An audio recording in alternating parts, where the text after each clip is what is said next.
Hello everybody, this is Alex Voss from TVE Course, and I'm here to talk to you about an expanded course on bridge rectifiers.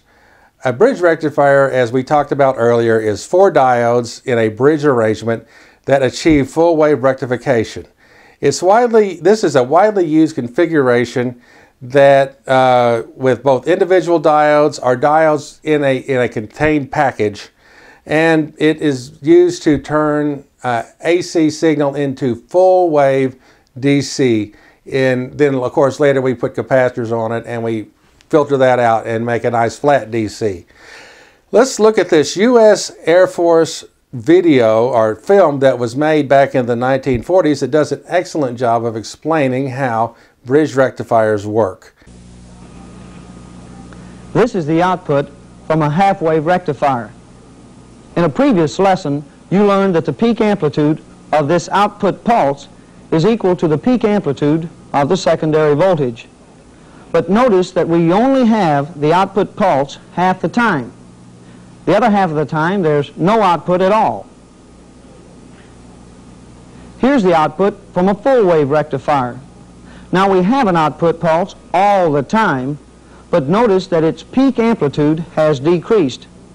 This is because the full-wave rectifier uses a center-tapped transformer, making each output pulse only 1/2 as large as the peak voltage available from the transformer secondary.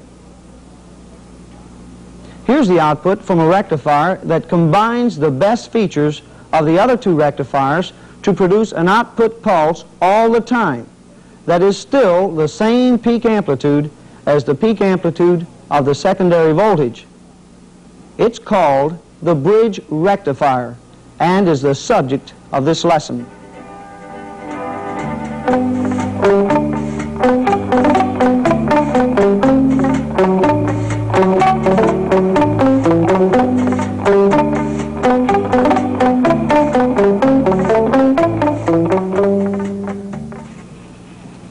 Remember now, the half-wave rectifier produces all the secondary voltage, but it only does it for half the time. The full-wave rectifier produces half the secondary voltage, but it does it all the time. And the bridge rectifier that we're going to study produces all the secondary voltage, and it does it for all the time. 3 different rectifiers, 3 different outputs. And yet, they all operate on the same basic principle, electronic switching of the transformer secondary. We're going to discover this principle by tracing the development of these rectifiers.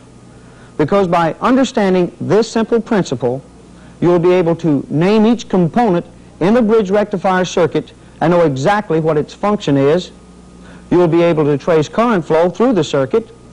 You'll know how to calculate all the voltages in the circuit, and you'll know how to troubleshoot the circuit. All these things you'll learn in this lesson on the bridge rectifier. Now you might be wondering, why so many different types of rectifiers? Well, like so many other developments in electronics, rectifiers have evolved through several stages. At first, they were simple devices because the need for their output voltages was not extremely critical. However, with the development of more sophisticated equipment, the need for more exact, more powerful output voltages arose. The half-wave rectifier is limited in the amount of current it can supply to the external circuit. Additionally, its average DC voltage output is less than 1/3 of its peak secondary voltage. For these reasons, its use is limited to very low power applications. Even the full-wave rectifier has its limitations. Though able to supply more current to the external circuit than the half-wave, it is still a relatively low-power device. And because it requires a center-tap transformer, only half the available secondary voltage is felt in the output.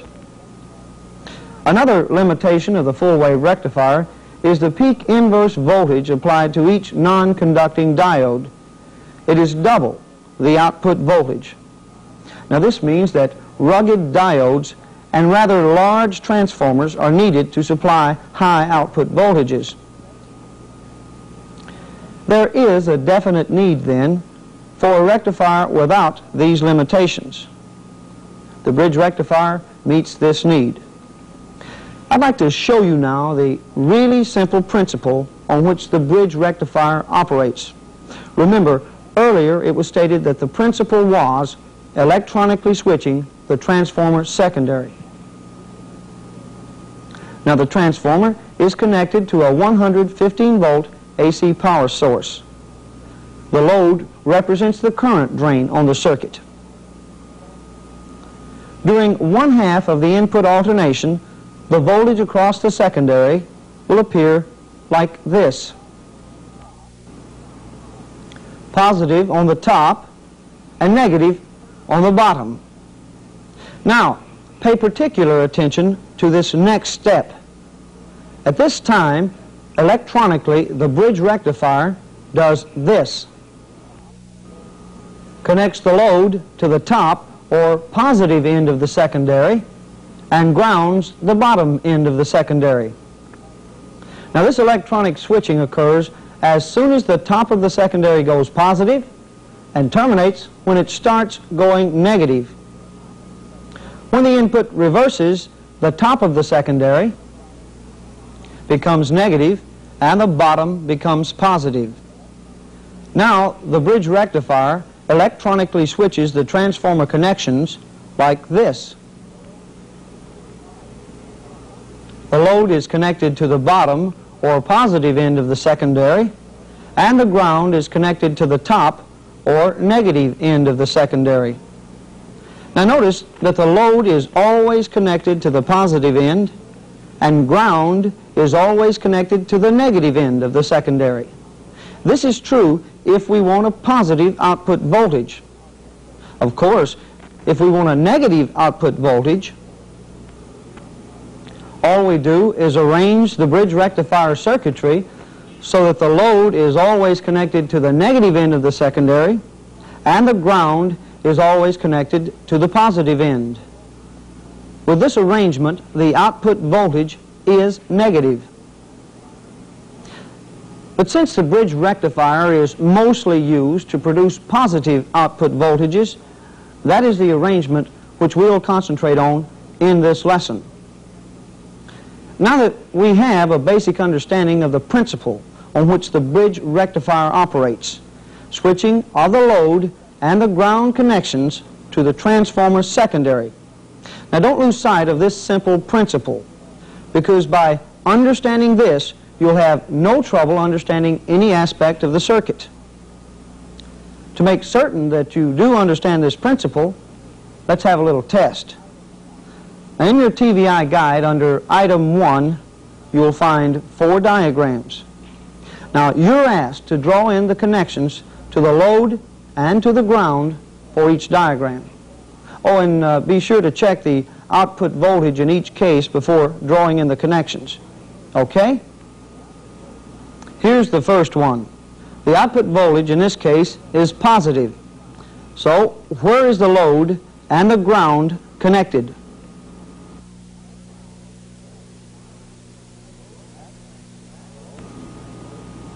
That's right. The load is connected to the positive end of the secondary and the ground is connected to the negative end.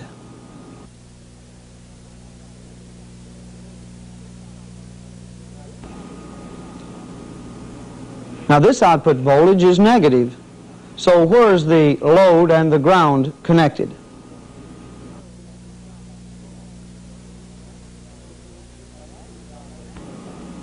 To produce a negative output voltage, the load must be connected to the negative end of the secondary and the ground must be connected to the positive end. Now you do the next two on your own.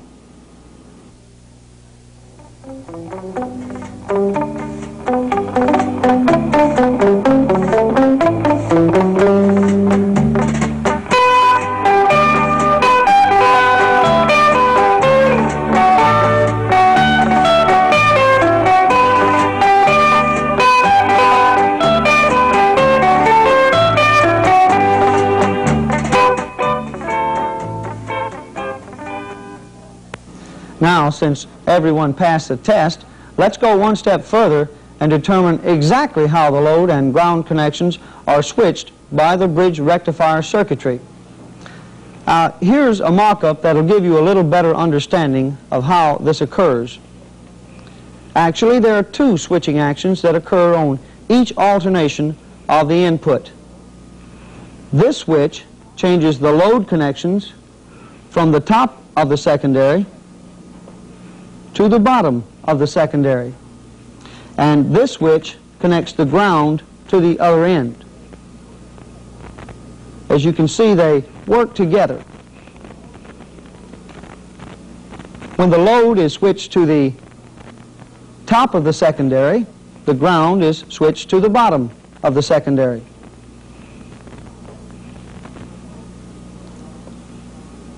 When the load is switched to the bottom, the ground is switched to the top. And it's that simple. Back and forth, as the input changes, always connecting the load to the positive end of the secondary, always grounding the negative end. Now watch as a few output pulses are generated.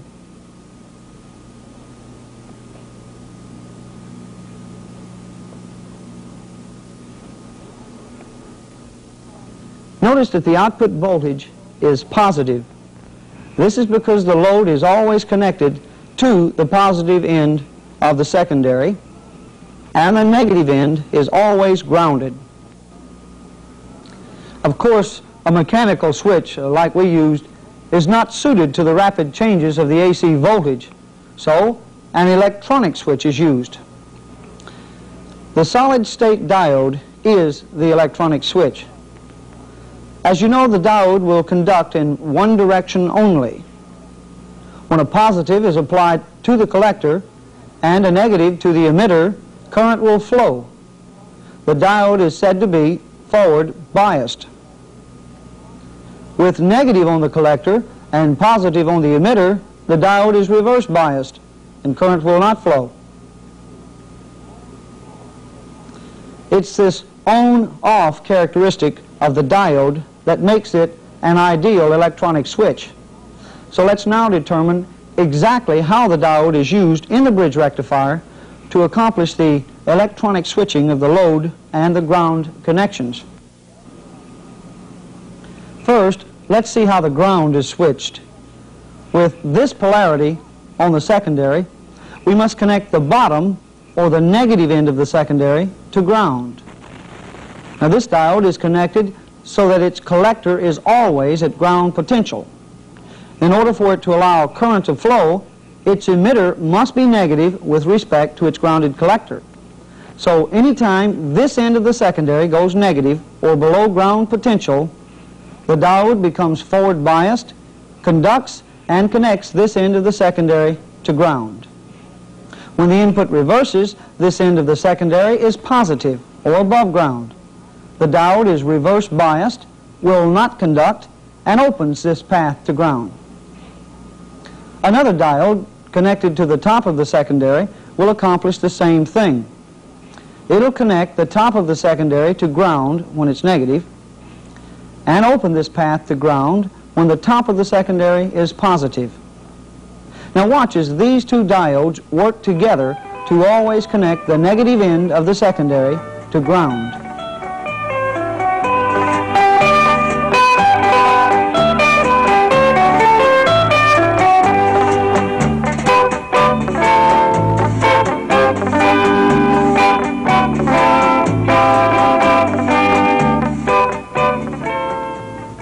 Now that's one of the two switching actions necessary to the operation of the bridge rectifier, switching of the ground connection. Now let's see how the load connections are switched. Actually, it's done the same way. This diode will conduct any time the top of the secondary is positive and connect the load. This diode conducts when the bottom of the secondary is positive and connects the load. Now watch as all four diodes work together to electronically switch the ground and the load connections to the secondary. With positive on the top and negative on the bottom of the secondary, CR4 conducts to ground the bottom end. At the same time, CR2 conducts to connect the load to the top end. Both CR1 and CR3 are reverse biased and will not conduct. Current flows in this direction up through R sub L, producing a positive output voltage for the load. When the input reverses, CR1 becomes forward biased, conducts, and grounds the top of the secondary. CR3 conducts to connect the load to the bottom end. Current flows in this direction, still up through R sub L, still producing a positive output voltage. Now notice that in both instances, current flows the same direction through the load. So the output voltage is always positive. Okay, that's how it works. The diodes electronically switch the ground and the load connections to the secondary. Now we can complete item 2 in the TVI guide. The transformer, T1, couples the input to the bridge rectifier.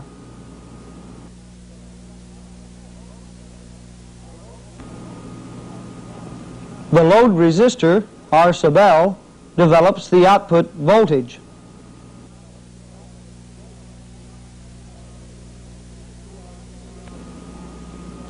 CR2 and CR3 switch the load connections.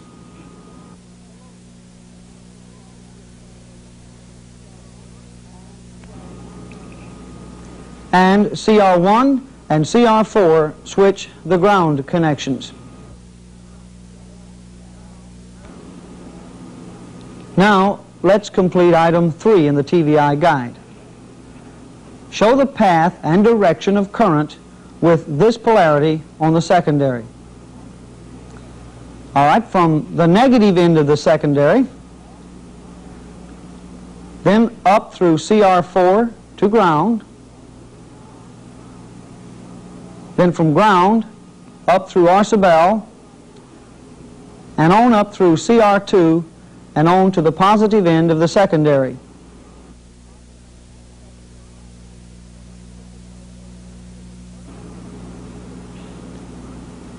When the input reverses, current flows from the negative end of the secondary down through CR1 to ground,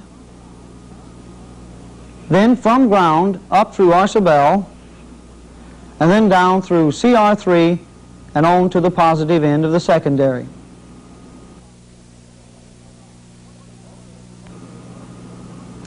Okay, what have we learned now about the bridge rectifier?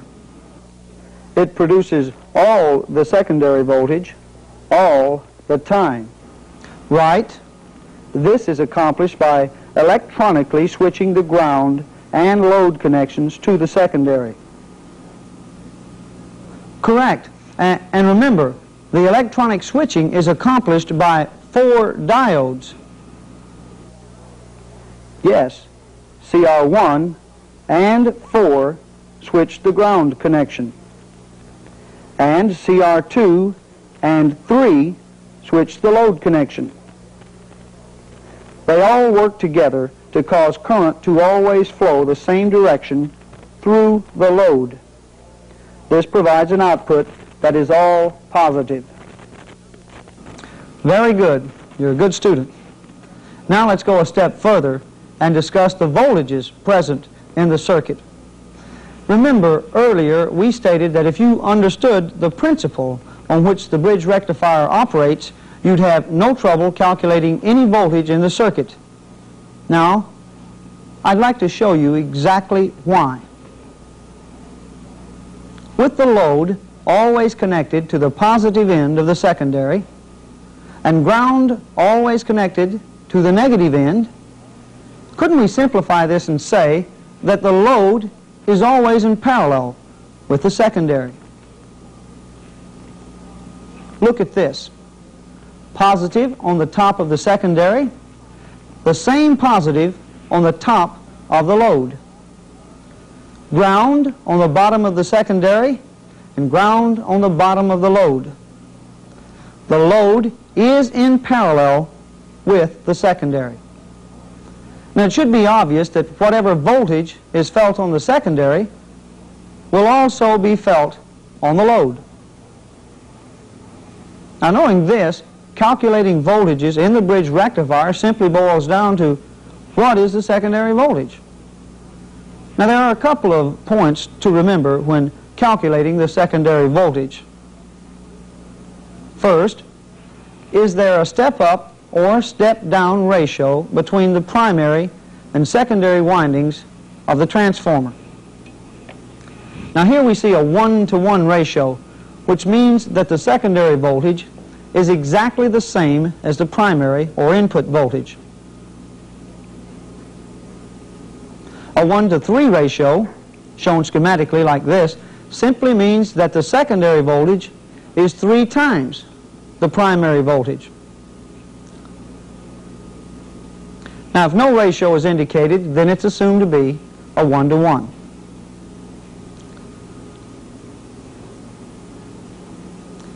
The second point to remember is this. When converting from primary voltage to secondary voltage by multiplying with the step-up ratio, the secondary voltage only changes in amount. Now if the input is given in its effective value, then the secondary voltage will also be in its effective value. If the input is given in its peak value, then the secondary will be determined in its peak value. So the first thing to do in calculating any voltages in the circuit is to use the transformer ratio, if any is indicated, and then determine the secondary voltage. Once you've determined the secondary voltage, it's simply a matter of using the right formula to determine any voltage value in the circuit. For example, here's the formula used to convert effective voltage into peak voltage. E peak equals E effective times 1.414. These and other formulas you'll need to learn are shown under item 4 of your TVI guide.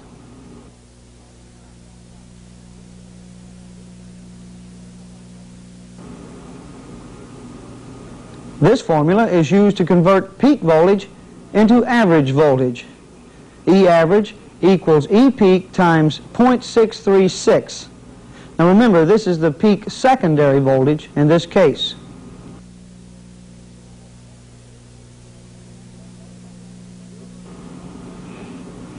Here's the formula used to convert effective voltage to average voltage. E average equals E effective times 0.9.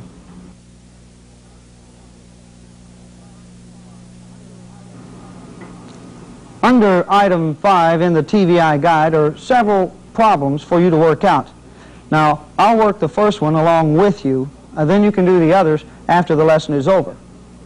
Now, this first problem indicates only the input voltage, 115 volts RMS. Now, that's the effective value. We're asked to determine the peak secondary voltage and the average output voltage. Well, the first thing to do is determine the secondary voltage using this step-up ratio of 1-to-3. So, 115 times 3 equals 345 volts. That's the effective secondary voltage. Now we can convert the effective voltage to peak voltage. Substituting, we have 345 volts times 1.414 equals 488 volts.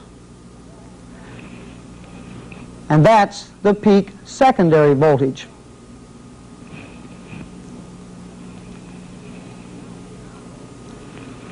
Now we can convert the peak secondary voltage to average output voltage. Substituting and working the problem out shows that the average output voltage is 310 volts. Now we could have converted the effective secondary to average using this formula, But you see, the answer is still the same, 310 volts. Another voltage to be considered is the peak inverse voltage present in the circuit. This, you'll recall, is the voltage that's felt across the non-conducting diode or diodes in the reverse direction, from collector to emitter. Now, each diode has a so-called breakdown voltage that, if exceeded, will destroy the diode. For this reason, transistor manuals will list the PIV, the peak inverse voltage rating, for all diodes. Now, this rating specifies the maximum reverse voltage which can be applied to the diode before breakdown occurs. In all applications, a diode having a more than adequate PIV rating should be used. For example, in a circuit with a maximum peak inverse voltage of 200 volts, the PIV rating for all diodes used in that circuit should be at least 300 or 400 volts. Now, this safety margin will protect the diodes against voltage surges. To determine the maximum PIV in a bridge rectifier is as simple as determining the peak secondary voltage, because PIV is equal to the peak secondary voltage. Let's assume, for example, 300 volts effective on the secondary, and see what inverse voltages are felt on the non-conducting diodes. With this polarity on the secondary, CR2 and CR4 are conducting, and they'll act like short circuits. So let's show them that way. Now let's rearrange the circuit a bit to get a clearer view of how the inverse voltage actually appears to the non-conducting CR1 and CR3.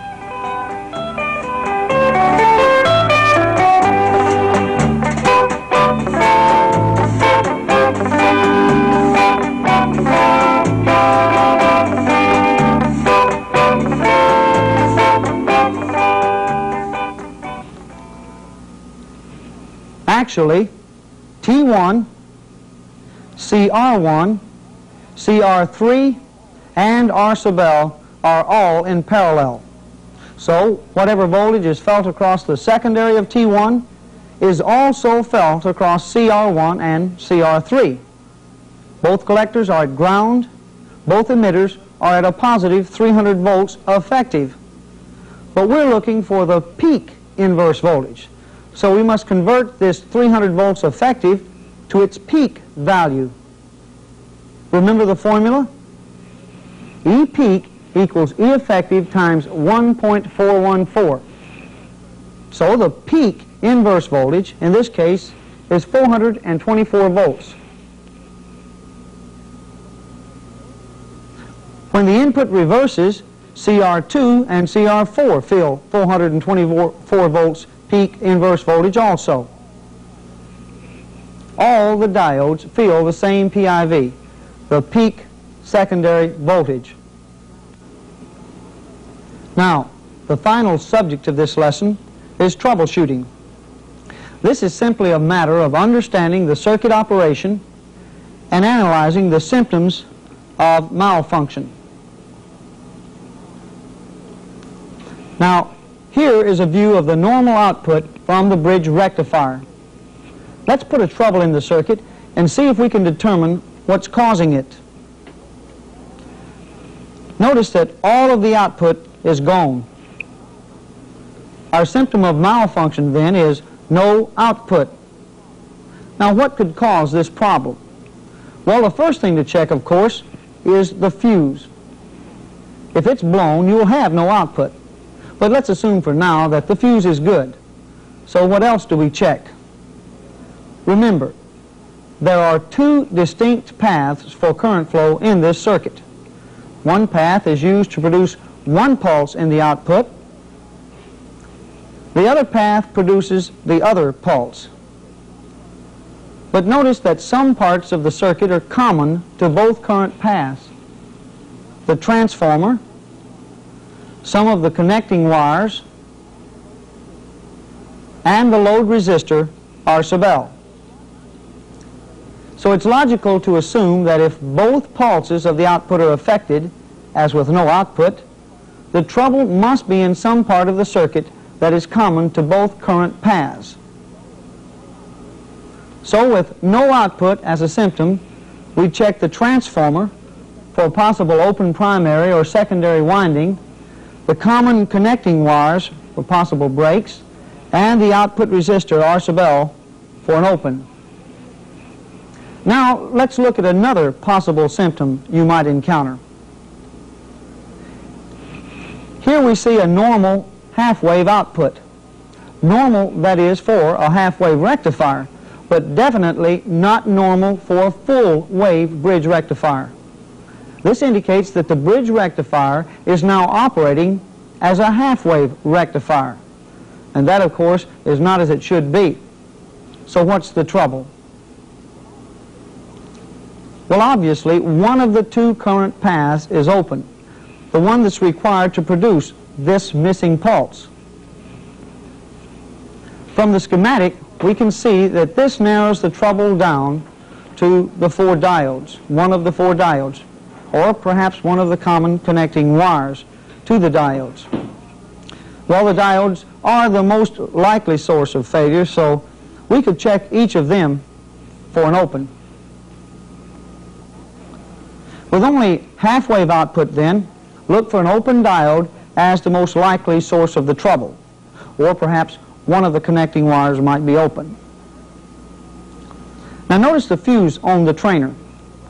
If a short circuit develops somewhere in the rectifier, the resultant excess current drain will probably blow the fuse. Actually, that's the purpose of the fuse. It's designed to be the weakest link in the circuit, to burn open if excess current suddenly flows through it. Now when it opens, it stops all current flow in the circuit, thus protecting all the more expensive components. Now an open fuse produces a no output symptom, but remember, if you find a blown fuse, look for the short circuit that caused it to burn open before you replace it. Now item 6 in your TVI guide lists several troubleshooting problems. I'd like you to work them out when this lesson is over. Just remember that if the symptom is no output, then the trouble must be in a component that's common to both halves or both pulses of the output voltage. If the symptom is half-wave output, the trouble must be one of the diodes, or perhaps one of the connecting wires to the diodes. And that's the bridge rectifier. It's a couple of electronic switches, a transformer, and a load. CR2 and CR3 electronically switch the load, and CR1 and CR4 electronically switch the ground. These two switches, or pairs of diodes, work together to utilize all the secondary voltage all the time. This, of course, was the bridge rectifier's chief advantage over other rectifiers. Because the load is always switched in parallel with the secondary, the peak secondary voltage, the peak output voltage, and the peak inverse voltage are all the same in the bridge rectifier. When troubleshooting and the symptom is no output, look for trouble in one of the common components. If the symptom is only half-wave output, it's probably caused by an open diode. And there you have it, the solid-state bridge rectifier. Now later on in the course you will study the vacuum tube bridge rectifier. Confidentially, they both work exactly the same.